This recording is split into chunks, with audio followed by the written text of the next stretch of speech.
What's up? Yeah, y'all already know how we playing out this motherfucker. Real life. Yeah, nigga, Yeah. no Diddy gang, Meek Millie in real life. Don't ever disrespect me, you Talk heard? that Meek. Yeah, Meek.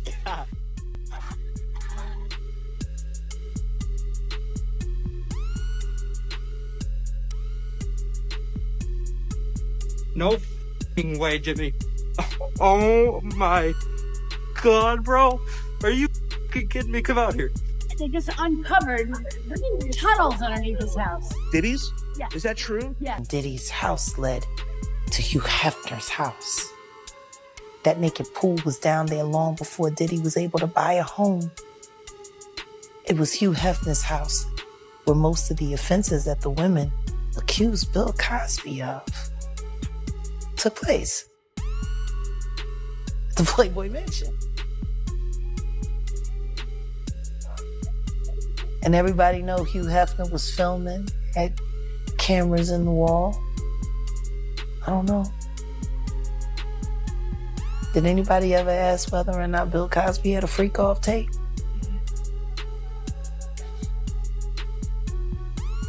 Next thing you know, his son is dying. Next thing you know, all kinds of weird things keep on happening. All of that fame, all of that success. If they really wanted to take him down with all of this, they should have did it in the late 80s or the... Alright guys, today's story begins with a claim that immediately grabs attention. The discussion opens with allegations that tunnels were discovered beneath Diddy's property, quickly linking the conversation to the Playboy Mansion and decades-old Hollywood rumors. As the speakers question why these stories are resurfacing now, they raise connections to Hugh Hefner, Bill Cosby, and the timing of past investigations, setting the stage for a much larger mystery. Tunnels that connected the Playboy Mansion to the homes of these movie stars back in the 70s. These were discovered recently in a vault at the Playboy Mansion. John, this is not a joke. These are real blueprints. If you zoom in on the blue, now, okay, what we have here is on one side of it, there's the Playboy Mansion. On the other side of it, there's Warren Beatty's house. And they've constructed a blueprint for a tunnel to connect the two of them. Now, Jack Nicholson was Warren Beatty's neighbor, so he had his own little offshoot, and James Caan, so he lived off in the other direction. The blueprints actually have their names on them. Northbound Tunnel to Mr. J. Nicholson residence. Oh my gosh. Wow. So, I mean, was it like you move into the neighborhood and the homeowners association says like, hey, and by the way, we'll build you a tunnel directly to the Playboy Mansion? Do you think, I mean, these guys were having the party of their lives. These tunnels, now, the reason that this was come across is that Playboy, the publishers of Playboy now, were researching an article about the 70th birthday, or an article about the history of Playboy and the history of Hugh Hefner, and they were going through old photos, and they found some photos of construction happening that were these tunnels, and they went to ask the current general manager of the Playboy Mansion, and this is what they said. Playboy.com published this. We asked the new general manager at the mansion about these photos. He said, very matter-of-factly, that's probably when they built the tunnels in the 70s. So they were like, what tunnels? What are you talking about, tunnels? There's these photos of the construction on these tunnels, and so they went to investigate further, and they found in a vault in the basement area of the Playboy Mansion a bunch of blueprints. And this is where they discovered the actual blueprints of these tunnels, which were built. And apparently the tunnels were active until the late 80s when Hefner got married. And then the wife was like, Jack's not coming over. They covered up the holes. Only imagine what an active tunnel to the Playboy Mansion would look like. I can't imagine what was going on in those times. Can you imagine? So what happened? Did they close them down? Is that, were they sealed off? They sealed them up. They covered them up. The conversation now shifts from speculation to what the speakers describe as physical evidence. They discuss alleged blueprints showing underground tunnels connecting the Playboy Mansion to the homes of several well-known celebrities. According to the story, old construction photos and archived documents supposedly confirmed the existence of these passages before they were eventually sealed, adding another layer to the growing mystery surrounding Hollywood's past. They found underground tunnels at Diddy's homes. This was first brought up by Shadow of Ezra, where he talked about the underground tunnels in Diddy's luxurious Los Angeles mansion. It was an underwater swimming tunnel leading to a mysterious grotto, reminiscent of an ancient and modern human use of caves. Now, this is all alleged, of course, but they say that this tunnel connects to the Playboy Mansion. You guys remember that? Hugh Hefner, the guy who lived with all those women in his mansion? There's no available evidence right now. However, reports are noting that Combs mansions do have a pool with an underwater swimming tunnel. They say it's not connected to the Playboy Mansion, but there is a reason why the Playboy Mansion keeps coming up. 10 years ago, they were building underground tunnels to the Playboy Mansion for people like Jack Nicholson for his birthday. So this way, they don't have to go through the outside, but go underground in secret to the Playboy Mansion to do God knows what. You can see the sketches here of these underground tunnels being built. They were working on it, and it was supposed to connect celebrities like Jack Nicholson, Warren Beatty, Michael Jackson, just to name a few. As reported by People magazine, these underground tunnels to the Playboy Mansion were sealed off in the 1980s. Attention now turns directly toward Diddy's mansion as the speakers compare it with the previously discussed Playboy Mansion tunnels. They describe reports of an underwater passage on the property while acknowledging that many of the claims remain unverified. Even so, they continue drawing parallels between both estates, suggesting that hidden underground routes have fueled years of speculation surrounding powerful celebrities and private gatherings. Question is, more sense to Why move is here. nobody talking about the fact that everyone's acting like the El Chapo tunnels just disappeared after he was arrested and they're not in use? Yeah. It makes more sense to move to where the tunnels are than to build your own tunnels, if that makes sense. Do you know what I mean? Those And- tunnels under those houses in Beverly Hills have been there for decades before Diddy was born. Now, in order to have an intricate system of tunnels like that working underneath the community, that would mean certain people could only know that they existed. That means you would have to lie or on the blueprints to your house for renovations. You couldn't be able to tell a real estate agents what's going on because they would have to disclose to whoever they're selling to, which means this is a very, very, very organized secret society. Oh, understatement. Like, it's not like the Beverly Hillbillies where Diddy just went and found a house in Beverly Hills and just, moved in and got lucky and found a trafficking tunnel. And oh my God, that's what's in the way. Like, no, Yeah. that's not what that word. He bought that house because he knew the access that came along with it. Of course.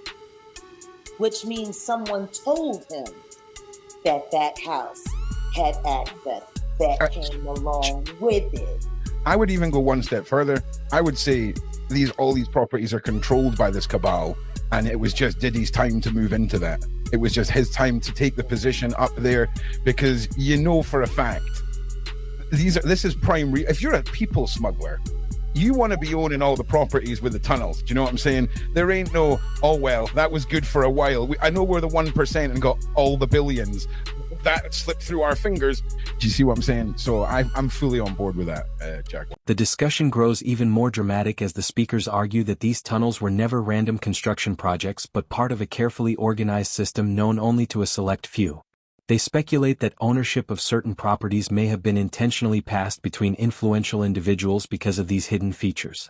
By the end of the segment, they suggest that purchasing such homes meant gaining access to far more than just luxury real estate. 100%. Yeah, I'm surprised that OJ, if he did what he did over there, why he didn't jump in a tunnel? Why did he just ride around? You telling me he didn't know the people that know the tunnels? Listen, OJ got not guilty. Nothing should surprise you about OJ. Okay, nothing. You know what surprises me even more than that? Yes. That the actual convicted serial killer who was their grounds worker, who was working there and had a disgruntled exchange with Nicole and her boyfriend just days before that happened, was never questioned. Yeah, okay. That's suspicious. I'm with you there. Yeah, the guy that's always by the wood chipper. Like, I'm just like, if I'm a cop and I come into a brutal double homicide and I'm like, going through a list of everyone that works in the house, that comes through the house, I think one of the first people I would want to question would be the convicted serial killer. Do you know how good you are at this stuff? He's like policeman. Yeah. Do you know how good you are at this, Jaguar? In less than 30 seconds, you've convinced me OJ didn't do it. Okay, I'm just saying that's how good you are at this. All right. I'm just saying. I don't know. I'm just saying. That's kind of like how Me Too. They did that thorough investigation with all of those brilliant minds, and the only people they found were Harvey Weinstein. I'm sorry, they didn't find Diddy. Harvey Weinstein and R. Kelly, they missed Diddy. The conversation takes another unexpected turn as the speakers bring up the O.J. Simpson case, questioning whether hidden tunnel systems could have played a role in escaping public attention. From there, they expand the discussion to other controversial investigations, arguing that some suspects may have received more scrutiny than others. While much of the exchange is speculative, it reflects how broader Hollywood theories continue to fuel public debate. Of it, and I'm just good for you for getting the. You know what I want to ask you about? Actually, I think Jeffrey would be a really good person to ask about this. We've been talking about it a bunch lately. Tunnels under Hollywood. Okay. Do you believe in them? Do you think they exist? Have you been to them? They are real. Really? I knew I would Now get. I'm just pissed I'm not invited. More, Nobody's even more. thought to tell me Keep about going. it. Keep going. Well, there's so many different tunnels because the old days, I mean, really, we built our city on top of a city that kind of already existed. So there's just a lot under there. And do you think celebrities really use them? Do you think people really use them? Yes. And you think it's the 1%? Like, you think it's just like the It's definitely the 1%. And the problem is I've been invited to these scenarios, and I've felt like the sickest, most lead, cancerous feeling ever, and I've never gone down those routes. So same with like Illuminati stuff. I'm sure you're gonna say the same thing. It's real. You've seen it, but you didn't want to take a part in it. They tried to blackmail and coerce me over and over and over to do horrible things, and I'm just not a horrible person.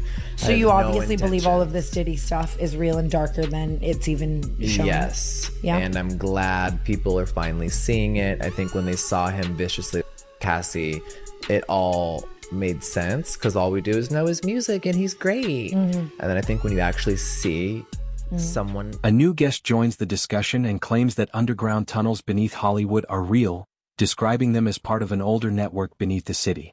The guest also speaks about allegedly receiving invitations to exclusive gatherings but choosing not to participate, claiming the atmosphere felt deeply unsettling. The conversation then circles back to Diddy, with the guest expressing the belief that the allegations surrounding him are more serious than many initially realized. As a monster. Take a trip to Los Angeles. This mansion is where Michael Jackson lived and passed away in 2009. Just a short distance away is the home of another music mogul, American rapper Sean Diddy Combs. Don't worry if I write rhymes, I write. And this is where our story begins.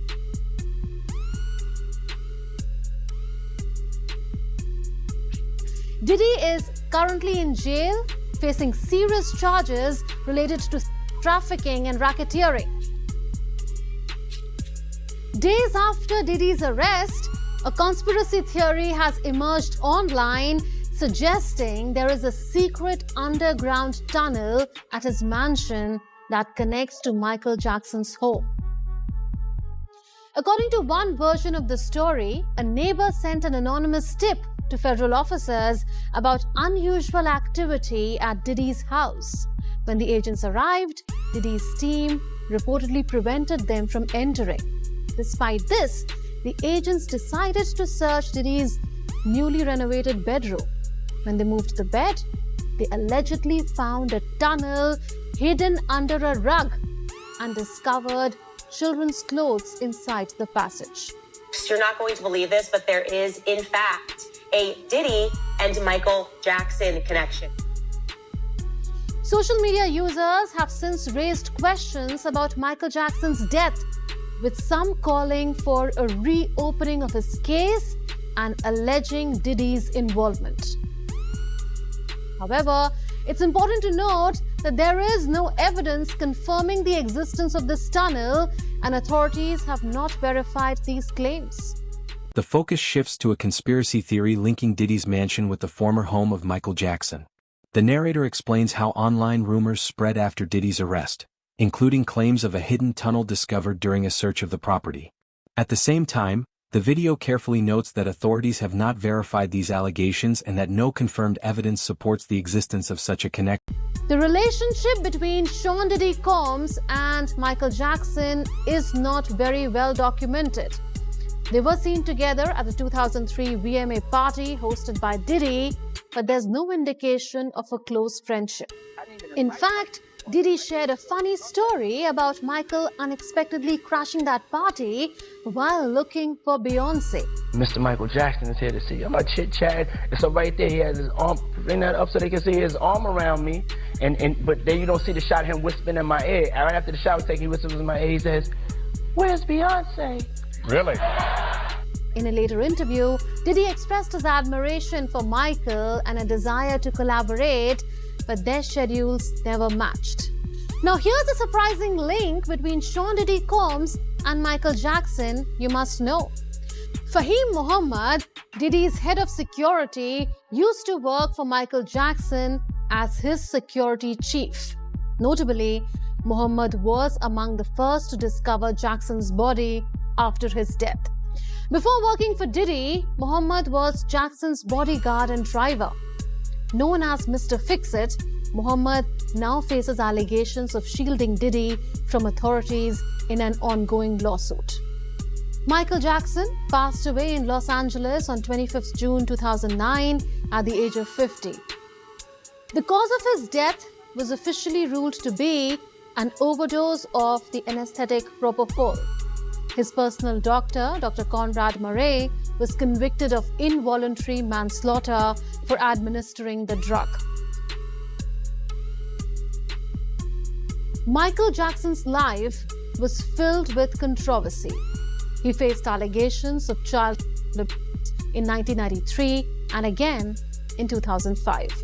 Although he was acquitted and the FBI found no evidence against him, these allegations continue. The narrative moves away from rumors and highlights documented connections between Diddy and Michael Jackson. It recalls moments where the two crossed paths publicly before revealing that Diddy's longtime head of security had previously worked for Michael Jackson and was present during the events surrounding his death. The segment concludes with a brief overview of Jackson's legal controversies and the lasting public attention they continue to receive. Signs used for rituals. There's bloody places. There's parts where there's limbs. People cut off limbs and want you to have sex in it. There's blood. There's blood that I don't even know who it belongs to. There's a lot. So hang on. So someone like the people that you've named are here at these shrines where there is human flesh, bones, human body parts, and they want people to participate in amongst all of this human blood. Is that a satanic ritual feces? Is this a satanic ritual that they are participating in? Yes. Yes, there's people who want to, there's people who have animals, dead animals. I was taken and told that I had to give up to. So you said you don't tell on these people. Is that like a code that all victims adhere to? They don't talk about this stuff? Yes, you don't, because nobody's gonna believe you. You're nothing to them. You don't count. You're just a toy. You're not essential, as they call them. You're expendable. And as a child in that situation, I wasn't the type of person that was fighting all the time, because I started to learn who I was. I started to learn my pimp. I started to learn what I was in. I started to learn that you don't fight. You watch what you say, you watch what you do, And at some point, I stopped fighting people. And I started to accept the fact of what I was told, that I was special enough to be with this person. I was special enough to be in the eyes of a celebrity or somebody who's on the radio or on TV. And the discussion becomes far more intense as a guest shares disturbing personal allegations involving secret gatherings and ritual-like scenes. The speaker describes frightening experiences and explains why victims often remain silent, claiming fear, manipulation, and a belief that no one would believe their stories. The segment ends with an emotional reflection on how prolonged control can change a person's mindset and make escaping that environment increasingly difficult. See, he's in cahoots with Epstein. And then was he in cahoots with Epstein, or was it just a similar type of an operation? No, they were friends. Really? Yeah, because Epstein had a phone on Miami as well. That really private, rich estate in Miami. So they were all in cahoots as well. But again, I think he's gonna sing. Isn't it crazy? Like, that was always the conspiracy theory, tinfoil hat thing. Oh, there's a place where the elites go to underage kids. Like, what? What's his name? Alex Jones. Alex Jones. Yeah. He was right. He was right. He was right about a lot of things. At one of P. Diddy's freak-offs. You saw celebrities there that you recognized. He was a rapper that we all know. Straight up directed by Diddy. I'm just grateful to have made it out. My name is Tania Wallace. I am a singer-songwriter, and I was at I believe to be one of P. Diddy's freak-offs. 2018, I went to this freak-off.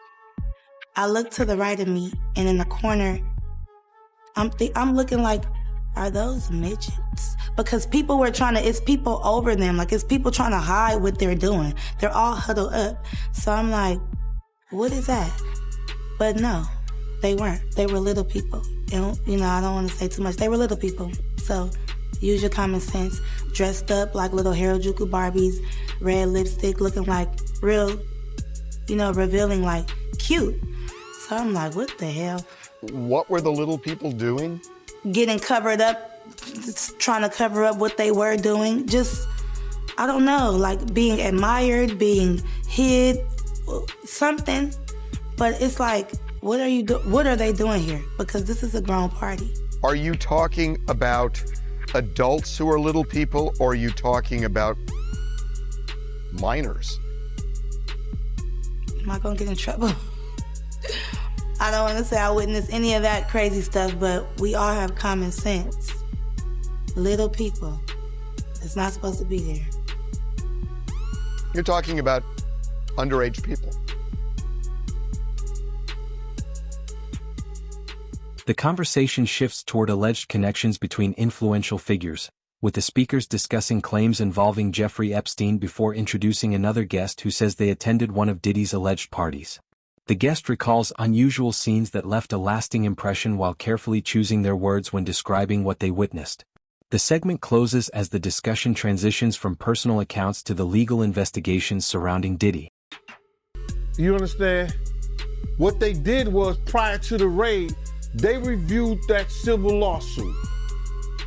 And that civil lawsuit told, Cassie's civil lawsuit was LeRod had already did it. LeRod hadn't did his yet, did he?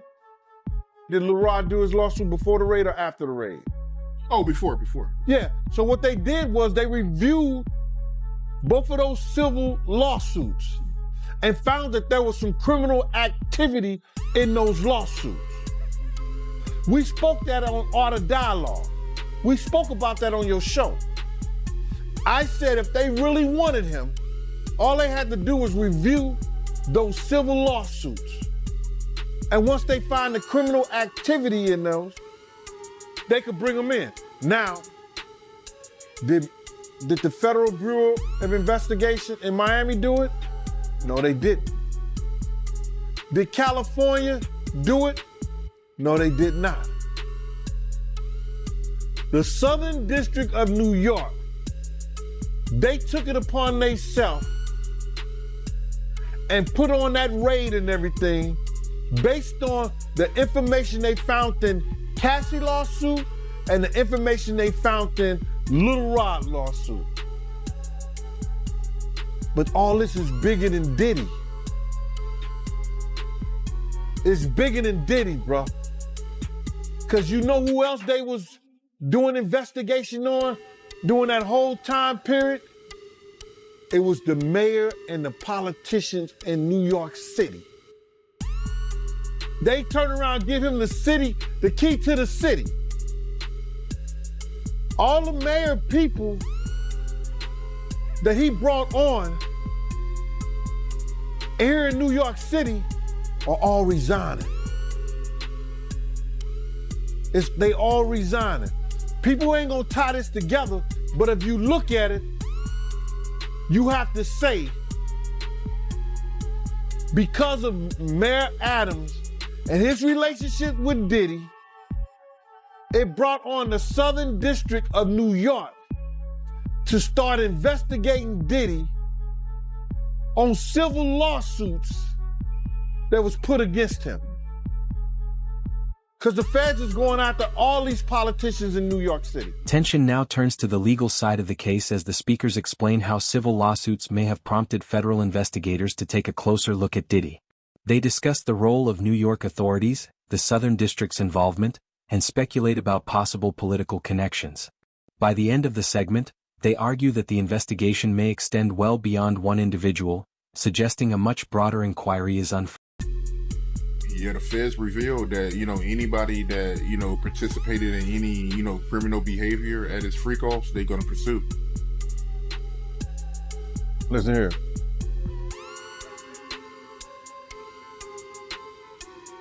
The mayor here take like 15 spoons of sugar in his coffee.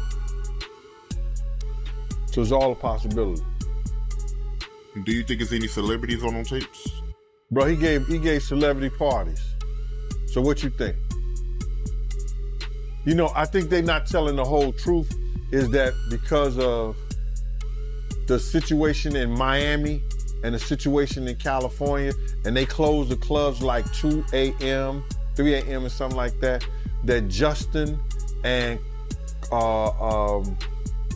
Christian was bringing big vans of girls and people back to the mansion and giving parties and stuff like that. And a lot of those stuff were their parties. A lot of that their parties. They wasn't always Puff parties. It was his son's parties. Good point. They said some of these freak-offs will last for days. That's where they're gonna get him on the trafficking thing. Especially like if he was traveling and doing it. That's where the trafficking come at. That you hiring workers to come and have with your girl, that's crazy. That's some Hollywood that I don't even know, bro. That's crazy. Yeah, that is crazy. But they also claiming that, Diddy, he'll give ecstasy to his victims to keep them obedient. Then they have to bring those witnesses in there. That's gonna be something hard to prove. Unless Lil Rob or or Cassie state that was something that happened. That's how the prosecutor's gonna prove that. They got a ton of evidence that they gotta try to prove, bro. A lot of that if you read it, it could be circumstantial. You know what I'm saying? But they gotta have witness to back it up. You just can't say that happened based on somebody lawsuit and what the words that they're saying. They have to have witnesses in there. And I think Puff lawyers is going to be... The final segment focuses on what prosecutors may need to prove if the allegations move forward in court. The speakers discuss reports of celebrity gatherings, claims surrounding trafficking, and the importance of witness testimony in supporting any criminal case.